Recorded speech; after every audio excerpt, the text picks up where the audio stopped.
Brandon in Georgia, pronouns are he, him, has a question about trans women in sports. So we'll Oh, see how it goes. Brandon, what's up? okay. Hey, hello. So Uh, yeah, I want to talk about trans women in women's sports because I find that with a lot of trans issues, you have like one group of people where it's like, hey, let's actually like give trans people care that's based on science and stuff, and you have another group that are like, oh, they're just faking and pretending. But this is actually an issue I think where you can get multiple people who are both part of that first group disagreeing. And my view on it tends to be that individuals who have undergone male puberty should not be permitted in women's sports. So, like, if you're a person who was assigned male at birth, but like you underwent puberty blockers, then I tend to think probably you don't have an advantage over cis women, and that you should be permitted into women's sports. And I'm curious what you guys think. There is not a substantial amount of evidence indicating that testosterone gives a significant benefit on its own. Certainly not an unfair benefit. Like we sort of arbitrarily decided that testosterone is a huge deal. I actually just read a study recently that it was commissioned by the Olympic Committee, and they looked at all these different things. Well, oh, trans women's bones are more dense, and oh, their hearts are bigger, and oh, their lungs are bigger, and all these different things. And they looked at all these individual factors, and they compared against cisgender women, against transgender men, and against cisgender men, and basically found that trans women actually have a disadvantage in like the majority of these measurements. So I don't know, Arden, you can take it. yeah, I saw that study. It definitely didn't have as many participants as I would like to feel comfortable Sure. making like a generalized statement about it. But it is interesting because I know there was at least one study before it that had almost the identical findings. That was one of the only other studies that actually compared trans women, cis women, trans men, cis men, which is not a thing. Usually, what we see is people are generalizing from studies about cis men to trans women, Hmm. which I think is a mistake. But really, how I've been coming down on this argument lately is, Brandon, I even think your position that you just stated, which was that generally if people are on puberty blockers maybe before male puberty, that they won't have an advantage. And I think I want a more nuanced take than even that, which is that banning an entire group of people for any reason is always wrong, and that Yeah. there may be people who go through puberty suppression before male puberty who possess an advantage, and there may be people who go through male puberty who don't possess an advantage. So rather than saying, if that doesn't apply to you, sucks because we're just applying this rule to the entire group, why don't we actually Mhm. just evaluate each athlete on an individual basis based on some objective criteria that is not, or, I guess objective is pulling some strings there. It'd be subjective, I guess. Based on some subjective criteria as they apply to the sport that each athlete can be measured against. I think that seems to me like that would be a policy that would include absolutely everyone for maximal fairness, that wouldn't ban any group of people from participating in the sport, and that would actually potentially liberate some like sex boundaries on a, not like sexy sex, but like for example, like cis women might be able to, there might be a cis woman who is so phenomenal at a given sport that she could dominate all of the cis men, but she's never given the opportunity. And this kind of policy that I'm proposing would not only be inclusive of trans women, but would also give cis women the opportunity to actually show up and dominate in a sport if they have the ability to. I don't understand what the objections are to policies that evaluate athletes on an individual basis, and why the discussion is always, should we ban this group of people? Is it okay to ban this group of people? Maybe in this situation, it's okay to ban this group of people. I feel like banning groups of people is always wrong because not every individual is always going to fall, is not always going to meet all the criteria that is expected of when these policies are put into place, if that makes I sense. wanna I wanna add on to that just a little bit before Brandon responds.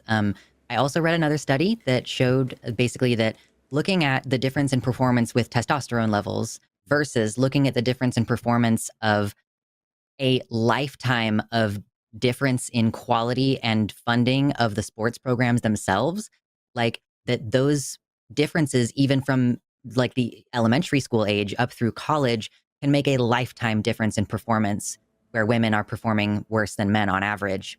And also, uh, There have also been other studies done on like kind of unrelated, but I'm going to tie it into this because I do think it ultimately shows the point that I'm trying to make. If you tell a group of girls, like if you have a group of girls that are going to take a math test and you tell one half of the group that like in the process of speaking to them about what they're about to do, you say, generally girls perform worse on this. Those girls will perform worse on the math test just because you told them that they will. So personally, my personal opinion is fundamentally the segregation of sports based on sex means that women always underperform. And that if you put them against men, they would probably rise to the same level. Like we are barely, like as looking at species, like speciation and everything, we are barely sexually dimorphic, like barely. And so it seems to me that, again, if you have concerns about bone density or height or something, like, are we going to bar Gwendolyn Christie from being on the girls' team because she's like 6'3" or whatever? Like, okay, if you have a problem with those physical differences, like, first of all, I'm sorry, sports is about physical differences creating excellence. But second of all, just make height and weight classes. Seems simple. Yeah, stereotype threat is actually a well-established phenomenon in psychology. There's a lot of papers on stereotype threat. But sorry, Brandon, that was a lot. I want to hear what you have to say in response to all that. Yeah, so there's a lot to dig into there. So let's start with the fact that I'm actually not opposed to getting rid of sexual, segregation in sports. I would actually be okay with just saying, yeah, there's tennis and you just play at the level that you're able to play at. I would be okay with that. And I actually think that it would be a good thing for women. It would do a couple of things. One, it would lift a barrier for trans women, and there wouldn't be this like kind of weird question of, oh, where do you compete? And the other thing is I actually think that it would allow women to compete at a much higher level because, like, if I'm a female playing basketball right now and I'm, like, playing at a professional level, I'm currently surrounded by women who are playing basketball, like, at a certain level. And, like, that's who I'm surrounded with. I'm guarding women who are playing at a certain level and stuff. Whereas if I was playing with, like, just the top players, period, who right now are pretty much all men, like, just being surrounded by players at that level, I think would allow for them to raise to a higher level. And so I think it would be good in that sense. Like, I think we would see women who are playing better. You mentioned, like, a test just on an individual level. Like, what kind of things would you be looking for there? Like, I know you mentioned that, like, a bit earlier in the call. I think it would depend on the individual sport, right? Like, I think there might be some sports where height is more relevant. And so maybe evaluating athletes based on their height is relevant. There might be something about, like, the length of your arms in proportion to the rest of your body. I don't know. Michael Phelps. I think there could probably be a lot of arbitrary factors. Things that seem arbitrary to us that upon evaluation maybe are like really determinant of success in a given study that have nothing to do with sex, or don't inherently, I should say, have anything to do with sex. That there might be some sort of distribution due to like testosterone or something, but that isn't inherently related to sex, that we could actually say, this is the factor. It's not about sex. It's actually this thing that maybe testosterone is like tangentially related to, and that would be more like equal to evaluate athletes on. To me, that would seem to be the but like I don't, if you're asking like if I have specific propositions for specific sports, I don't, because I'm not an athletic person. I don't really watch sports. I'm just coming at this from like a philosophy angle, considering maximum inclusiveness with maximum fairness is my goal. I think there's a way to obtain those two things. And I think it's also important to notice for people who are watching, I'm not saying admit absolutely everyone and anyone. I think when you're considering maximum inclusiveness and maximum fairness, you're going to have to necessarily exclude some people, because as Luxander pointed out, sports are inherently about physical differences creating excellence and performance at certain tasks. So like they're naturally going to be exclusive to some degree. It's just, let's not exclude based on these characteristics that we have decided as humans seem to hurt people when we exclude them based on these characteristics. Let's go on these other things that actually seem to be related to the sport. Okay, so it sounds to me, and correct me if I'm wrong, but you're saying that like these sort of individual tests on a sport by sport basis would be like an analogy for like a wrestling weigh-in, deciding what like division you're going to be in. Yeah, and again, not an athletic person. I'm sure there are some sports where it's going to have to get more complicated than that, where that might not be sufficient. But I think that's something we can work out on a sport by sport basis. Well, It yeah, just I'm sure feels it's going like to be you're more really splitting complex. It's hairs just at a like, certain point to me. Like why are we gonna go like it's like it just seems myopic to go through and be like, okay, well, if you have a certain hemoglobin count, because that's one of the things that people complain about with trans women, like, oh, if your hemoglobin is above a certain level, like, okay, are we gonna start doing hemoglobin tests for every sport and then making like different classes based on that, or even height? Like, okay, are we gonna do like there's a shot put for people over 5 foot or over 6 foot because their arms on average tend to be longer. Like, I do think it makes more sense to just stop nitpicking. I don't know, like just if we just made it available to everyone, because if you start nitpicking, like literally Michael Phelps should not have been allowed to perform because his muscles like don't produce lactic acid or something, and like he's literally got a mutation that prevents him from getting tired the same way that most people do. So like it just like I don't understand the purpose of this at a certain point. It ends up leading to situations where Caster Semenya is either barred from sports or forced to take testosterone blockers. You know? I don't know.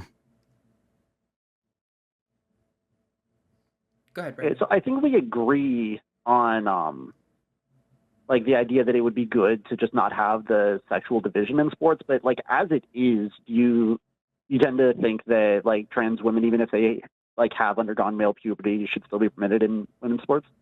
There is no evidence that they have an unfair advantage. I think you would need an overwhelming amount of evidence of foul play in order to, as Arden said, like in order to justify discriminating an entire group of people, like an entire class of people, out of something that the UN considers to be a human right.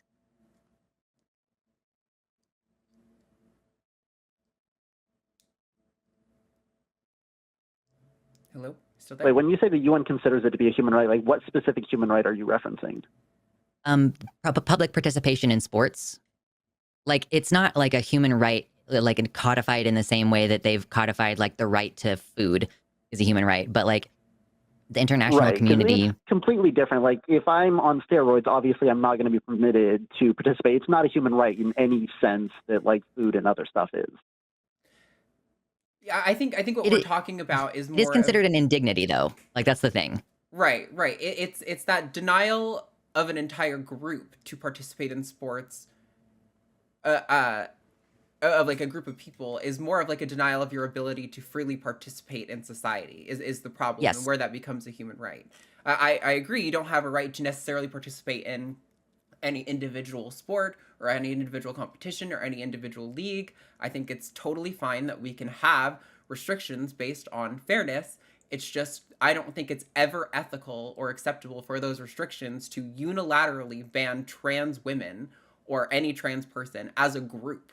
I think if you want to come up with some sort of criteria that shows, like we've said several times, whether it's weight or height or whatever, this is directly correlated with success in the sport. This person, doesn't meet those criteria, therefore this individual can't compete, and that is equally applied to trans people and cis people, then I don't really think there can be much of an objection to what that's achieving. But when the call note, and I'm sure you're just summarizing your call to the screener, but like the call note says, caller feels that individuals who underwent male puberty should not be allowed in women's sports. Like I think that is so broad that you're going to exclude people from sports who wouldn't have an advantage, and you're going to include people in sports who might ostensibly have an advantage. So at what point are we actually accounting for fairness versus just discriminating against a group of people?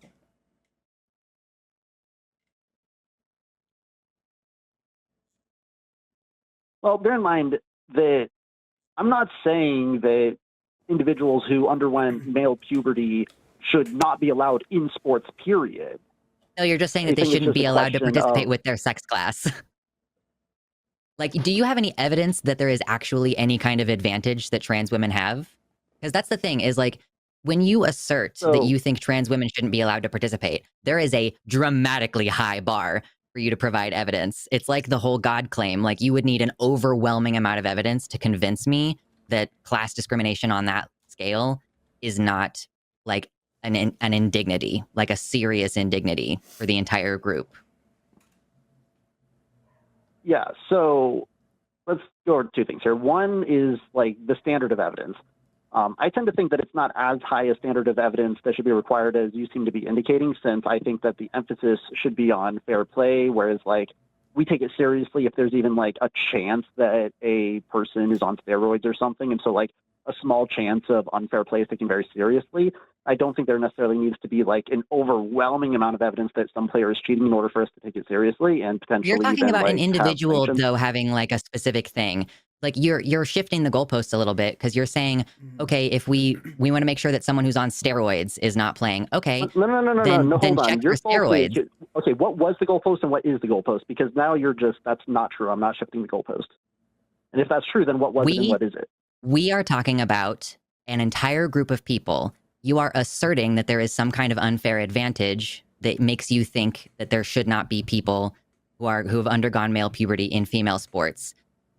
Then you bring up like a person on steroids doing something unfair, and yes, there are rules around that.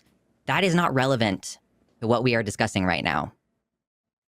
I very clearly indicated that what I was referencing there was the standard of evidence that you seem to be requiring, because what you referenced was that it would be an overwhelming amount of evidence that is required. I want any And I evidence, was giving Brandon. Like, give me any evidence that there is an unfair advantage. And while I don't have the studies in front of me, I'm more than happy to call in on another show with it. That might be a good idea. My understanding is that there are a lot of advantages, such as like a higher VO2 max and stuff like that. That's one of the major ones. Well, so There's no studies though. So, Brandon, my understanding, and this is kind of what we were talking about at the beginning too, about how there are some newer studies that are actually starting to compare cis women, cis men, trans men, because a lot of the studies that purport to demonstrate some sort of physical advantage of trans women in sports, and it maybe the one you're talking about doesn't do this. I don't know the specific study you're referencing, and I'm happy for you to call in again next week and submit like some sort of paper or something that you might have. A lot of the studies evaluate cis men versus cis women, and then make the presumption that the facts that apply to cis men must also necessarily apply to trans women. And the newer studies that are evaluating cis men and cis and trans participants individually seem to show that that's actually a mistake to assume that the facts about cis men apply to trans women.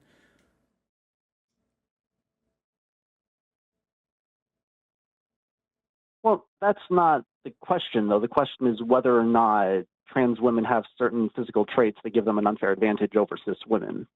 And all of the available evidence that studies trans women specifically shows that they don't. So if you would like to call back next week with some studies that demonstrably show that transgender women have an unfair advantage, you're welcome to provide that evidence. But again, it's going to require like kind of a lot of evidence because again, there are cisgender women who are just as tall as trans women. There are cisgender women whose hearts are just as big. There's cisgender women who have just as much like bone density as someone who's gone through male puberty. Like and hemoglobin. Yeah. Yeah. Are they checking their testosterone levels when they were a teenager? Like, are you 100% positive? Oh, should we not allow cisgender women who have polycystic ovarian syndrome and therefore a higher level of testosterone? Like, should they not be allowed to participate because it's unfair to normal women? This is what I mean about like evidence. I definitely did address the questions. I definitely did address the question specifically because you were saying like, oh, well, this one factor I hear is related to fitness that applies to trans people. And I'm saying, oh, well, as far as I'm aware, all of the studies except for like 2 that I've seen, which are admittedly weak, I would like to see more studies that actually evaluate this specific phenomenon of comparing trans and cis athletes individually, make the assumption that the data that applies to cis men applies to trans women. And so you're saying that trans women who underwent male puberty might deserve to be excluded from female sports because there's data that suggests they have an athletic advantage. But what I'm talking about is that the data that doesn't make that one potentially flawed assumption seems to indicate that the assumption is flawed. Well, okay, so one thing. I think that it's wrong to say that, oh, there's women who do have just as big a hearts and therefore there's not an advantage there. Why? Because, like, there could be men who are not on steroids who have, like, all of the statistics that I do on steroids, therefore I should be allowed to compete on steroids. And that's obviously a very bad argument. Can you explain to me what you think that pointed out? I'm a little I didn't follow what you thought that pointed out. I want to take a note on So, okay, so if there are women who have, and it doesn't have to be being trans men, it could be anything, but we're asking if factor X gives them an unfair advantage. And factor X, we're claiming that it gives them like a bigger heart and a higher VO2 max and stuff. And so the question is, does factor X give them an unfair advantage? The fact that there are women who are not a part of factor X who have just as big a hearts and just as high a VO2 max, I don't think is a good argument for factor X not giving an unfair advantage. And whether factor X is being on steroids or being a trans man, I don't think makes a difference there. We still have to evaluate it like on its merit as to whether or not it gives an unfair advantage. Okay, so I think I followed. So this kind of gets back to what I was saying initially at the beginning of the call, which is that like I kind of am objecting to the notion that any group individually should be categorized as having an unfair advantage. And I think we need to start evaluating athletes on an individual basis for factors that apply to sport. Because I agree, there can be cis men whose all their vital signs are identical to yours on steroids, and there can be cis women who outperform every single trans person ever, every cis man ever, and that shouldn't be a reason to ban them from participation.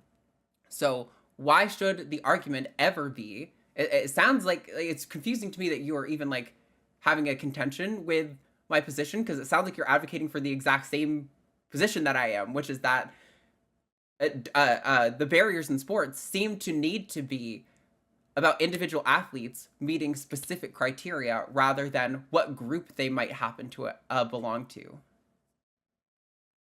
Well, yeah, sure. Ultimately, like in terms of what like your ideal image of sports and my ideal image of sports, I think those are largely the same. But like within what we have right now, in terms of whether or not like certain individuals should be allowed to compete in certain areas, I think that we differ. But I think definitely I'll need to call back in. I just want to ask you a question, Brandon. So do you believe that, let's focus on one variable, like the heart size or the hemoglobin or whatever. So are you saying that a cisgender woman with a larger than average heart does not have an unfair advantage, but that a transgender woman with a larger than average heart does have an unfair advantage? So that, I think it's very possible. And so it's just like I think that. So it's for the same reason that I think that you could have, let's just take bodybuilding. You could have a man who has like a very high muscle mass, who just happens to have a very high muscle mass, and I might think he doesn't have an unfair advantage, and another person with the exact same muscle mass who's on steroids, and I think he does have an unfair advantage. And it's that extra factor. It's not the ultimate end result. It's that factor that has the potential to give an unfair advantage. Okay, but there's a difference between somebody taking a drug to enhance their performance and a person being a part of a class of people, right? Do you think that a cisgender girl who had a PCOS and higher than average testosterone when she was 15 years old has an unfair advantage?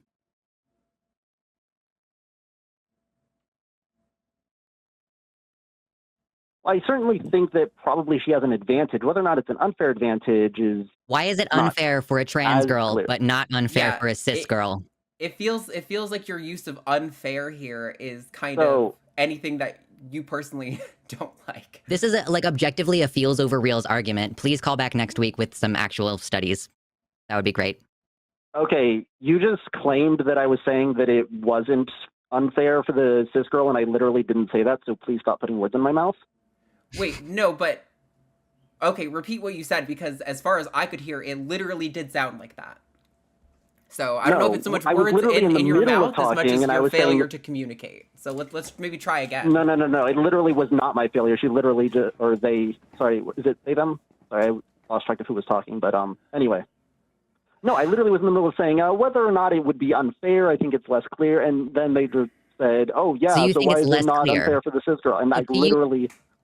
You are claiming that it is an unfair advantage for a transgender woman to have gone through a testosterone puberty, and you're saying it's may or may not be unfair for a cis girl. You have a double standard, sir, where you are just deciding that one group of people has an unfair advantage. This is feels over reals, babe. I'm sorry. I'm struggling to see. It really does feel like you're kind of arbitrarily assigning what classifies as unfair in this situation. And if you don't feel like that's the case and you want to call back in to maybe with some data and try to smack us around, I totally endorse that. I welcome you to call back in. I do want to get to some other calls because we have lines packed today and we have lines with gender critical callers. So I do want to give no, one of them who I really wanted to speak to dropped. No. Damn, unfortunate. Yeah. So I do want to get to those other callers, but I want to give you a chance to give a little wrap up note or anything. How you feeling? Yeah, I mean, ultimately, I think that I will just have to try and call in next week. It's same time, same day next week, right? Yep. Okay, so I'll go ahead and do some more research and probably call in next week, hopefully be able to dig in a little bit more on the issue. So, yeah, hopefully you have a good rest of the show. Have a good day. Cool. Thanks, Brandon. Talk to you later. Bye. Yep. Hello, I'm Jimmy Snow, Pokemon Master and Executive Producer on The Line. Would you like to support a specific show on The Line or The Line in general? There are special tiers on our Patreon and in our channel memberships. You can do just that. By the way, you could consider leaving a super thanks down below. You could also like, subscribe, and leave a regular comment. All of these are great. Now, I'm going to get back to crushing loneliness, but while I do that, why don't you check out one of these?